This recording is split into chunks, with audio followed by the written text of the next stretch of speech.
Hello, everyone, and welcome to our Monday edition of Reporter's Notebook. For those of you who've maybe never watched a Reporter's Notebook before, it's a really fun segment we get to do here at WNCT. Usually, sort of towards the end of our workdays, we get to bring in some coworkers in here to the digital studio or through Zoom and chit chat a little bit about the stories that they covered for you guys each and every day, dive a little deeper into those stories, and just chat about what it's like to be a news reporter behind the scenes here at WNCT. So today I am joined through Zoom by Miss Cheyenne Pagan. How are you doing today?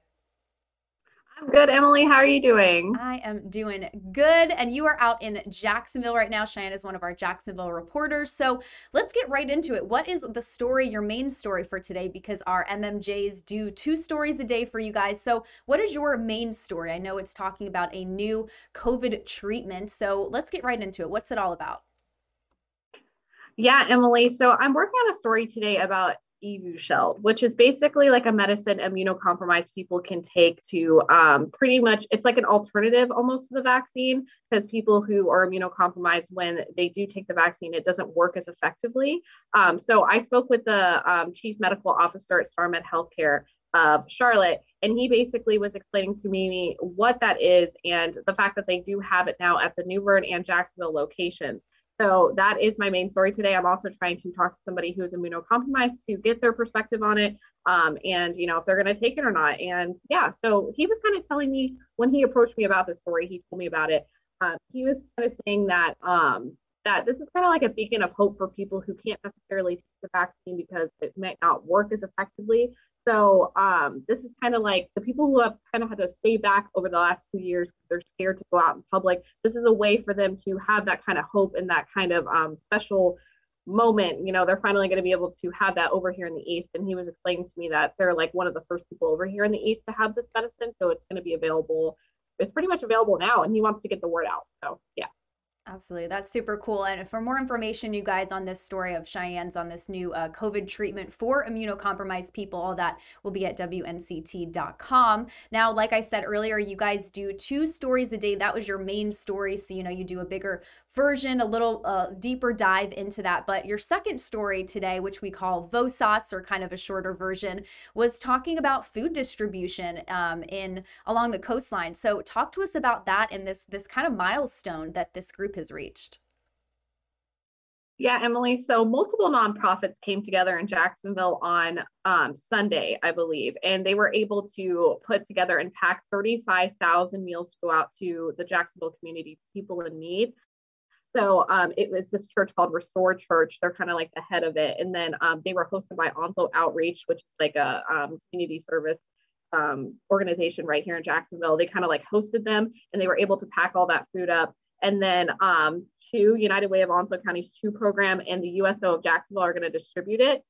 So 35,000 meals, that's a lot of meals. And hopefully, it's going to feed a lot of people. And they were also talking about the fact that these meals are special because once they get sealed up, they can last for 2 years as long as the seal isn't broken.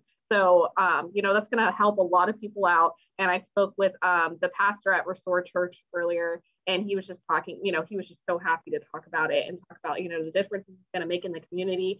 He was talking about, after Christmas, usually a lot of people, people always give during the holidays, but not necessarily right after Christmas.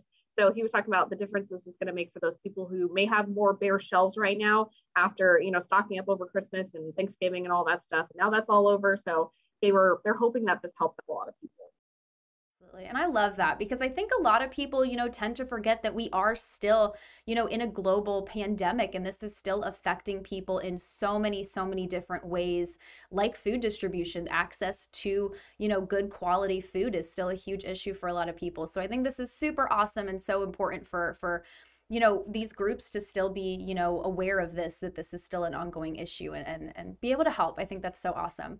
So let's get a little personal, the fun side of Reporters Notebook. So I know, the month of January is almost over, and I'm trying to think the last time we did a Reporters Notebook together. It's been quite a while. So I got to ask you, the month of January is almost over. So did you have any New Year's resolutions for the new year that you started or trying to work on or anything like that?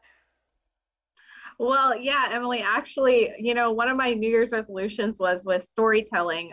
This is the most important part of my life is my job being a journalist. So I wanted to work on my storytelling in ways where I could incorporate more things into it that I wasn't able to last year. So, for example, like sound, using more nat sounds in my stories and, being more creative with my writing versus just like telling facts. I want to do it in a more creative way. So I've been trying to do that this month. Doesn't always work out because that's just life and deadlines and everything and interviews falling through. But I try every day to be more creative and be more like make my storytelling more as fun as I can, especially right now with everything going on. Oh my gosh, I love that. And that's a great measurable goal too. I feel like a lot of people kind of, they create, New Year's resolutions or goals of maybe something they aren't able to like readily track or measure, on a short time or long-term basis. And I think that's really awesome because that is something that you're going to get to like watch back and kind of track your progress, throughout the, next couple weeks, next couple months. I think that's such a great idea. That's so awesome. Yeah, it's been a journey from when I first started at WNCT until now. I feel like my storytelling has improved, but I kind of made a mental note like starting in January just to kind of like focus more on creative writing and focus more on adding that sound and just to elevate my storytelling to another level that it wasn't always at. I feel you on that. I love that. That is such a great idea. I need to start making some measurable goals for my work because all my New Year's resolutions were a little more personal, kind of, my at-home life type of thing. So I love that. I think that's a great idea. I need to start looking into that a little more and think, what are some ways I can measure my progress at work? I like to tell people I'm like, this is my entire life is this job. Yeah. So I feel like I'm always trying to like think of ways that I can improve it and make it better. I love that. Awesome. Well, thank you so much, Cheyenne, for taking the time out of your very busy day, your very busy schedule to jump on this Zoom call and chit chat a little bit about your stories. It's always appreciated and just love getting to chat with you. We don't get to see each other that often. So it's always nice to, have these reporters' notebooks as our kind of little outlet to get to chat. Yeah, no, I had fun. Thank you for having me. Absolutely. Well, thank you guys for watching this edition of Reporter's Notebook, and we'll see you next time.